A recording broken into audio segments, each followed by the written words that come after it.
there could very well be panic within the Clinton campaign after an ominous tweet declares that Wednesday will mark the end of it. Take a look at the tweet from Roger Stone, and it says it right there. Wednesday, Hillary Clinton is done. Hashtag Wikileaks.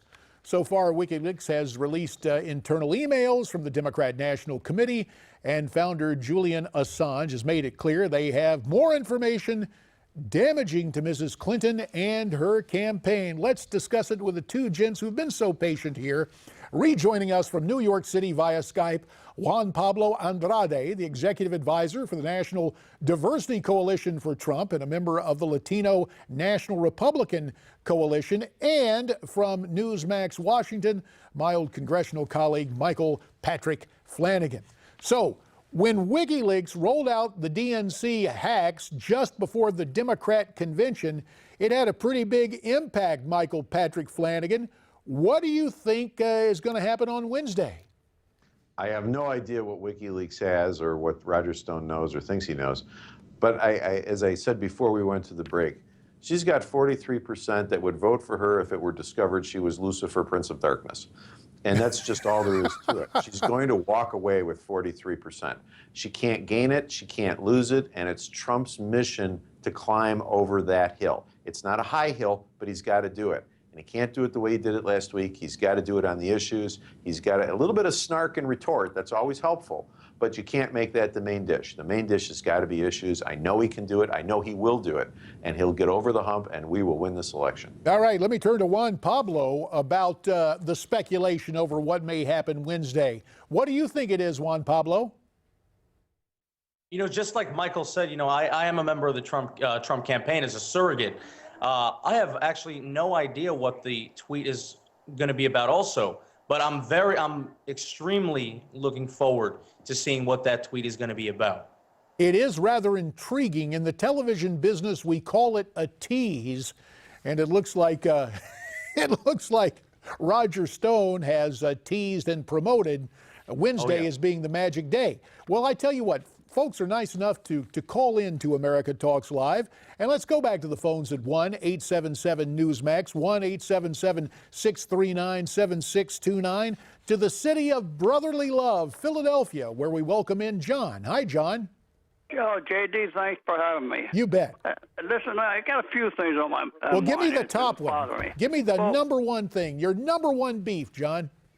Why isn't he bringing it up about her speeches on Wall Street? She's got to be hiding something.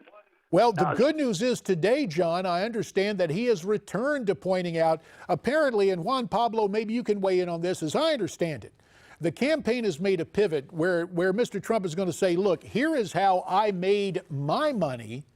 Hillary went out and made money by giving speeches. She didn't create jobs. She just went out and basically, there's no polite way to say this in a sense, she sold herself. Juan Pablo, are you hearing that's going to be the new line of attack from Mr. Trump?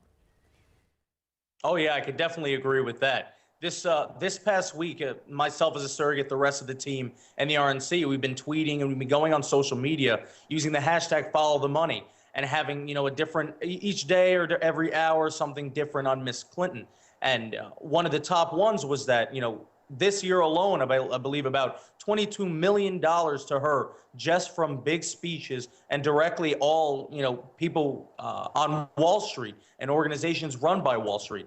So, you know, it's very different to see where it's quite obvious. Gotcha. Hey, let's go back to the phones. Our second call today from Alaska. This one from Anchorage, and it's Dale. Hi, Dale. Hello, Dale. Are you there? You bet. We only got 2 minutes. Make it very quickly, Dale, if you could, please, sir. Okay, I'm talking about the taxes, and you know, first off, everybody knows it's illegal to release the taxes, and we know the IRS and how they deal with conservatives and Republicans, and which, of course, is illegal. But the other thing too is, you know, maybe he did take big tax deductions from his losses. And it might be a lot of charitable contributions, too. We don't know. Well, it could be. Yeah, I think the fact is the point you make, Dale, about how the IRS has been treating conservatives as of late is something worth noting. Michael Patrick Flanagan, it led to talk. I don't think it's taken the form of action that the current IRS commissioner could be impeached. Mike, you get the last word, about 40 seconds. It's important to know that the current IRS commissioner is also at Fannie Mae when it went supernova. And unlike Mrs. Clinton's observations and incorrect ones at the debate, the Great Recession was not caused by Bush tax policy. It was caused by the housing bubble of her husband's administration. This same guy now runs the IRS, and all of a sudden she knows about his taxes, which she alluded to during the debate, and then they're published by the New York Times. They had to get all this out before the Wikileaks things happened, hoping to blunt the Wikileaks thing, I'm sure. And they've thrown the kitchen sink. They're done now. Mr. Trump has a clear path to November. He just needs to get on the horse, stay on it, stay on the issues, and he'll be fine. Michael Patrick Flanagan from Newsmax Washington and Juan Pablo Andrade via Skype from New York City. Gents, we appreciate your time very much. Now, still to come, headlines and punchlines, and also, you might want to call him the Mannheim Steamroller. Donald Trump in Mannheim, Pennsylvania Saturday night. That and more as we continue on America Talks Live. Stay with us.